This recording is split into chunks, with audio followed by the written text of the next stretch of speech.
তো বন্ধুরা আঙ্গু ফিরালা তিনালি আগুন ধরছে, তাই আমরা দেখবার গেতাছি। তো আমি একলা দেহুম না, সবারই নিয়ে দেহুমু।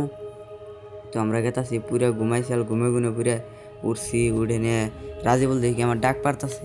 পরে বললাম যে দেখে আহি গে। তো রাজিবুলের গহন আই বললাম, হন পাইলামি তেনালি দেখুন কীভাবে ধরছে। হন সিলিন্ডার বুরাস্ট হয়েছে, চার দোকান আসাল, গেলামাল দোকান আসাল, আরও মেলা জিনিস টিনিস আসাল, বাড়ি আড়া পড়ে গেছে গা। কিরম মানুষের দুপুর বেড়ে নিবিবের চেষ্টা করতেছে, বালতি দিয়ে পানি নিয়ে পানি মারতেছে, তাও কোনো কাম হইতেছে না। কারণ এত বুটটা আগুন কি আর এমবি করে নিবেন যায়। দেখুন কিরম মানুষ হয়ে গেছে একদম।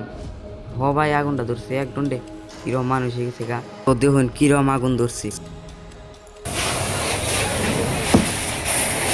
তো দেখি কি সাংবাদিক হয়ে পড়ছে, সাংবাদিক কি কয় একটু শুনি।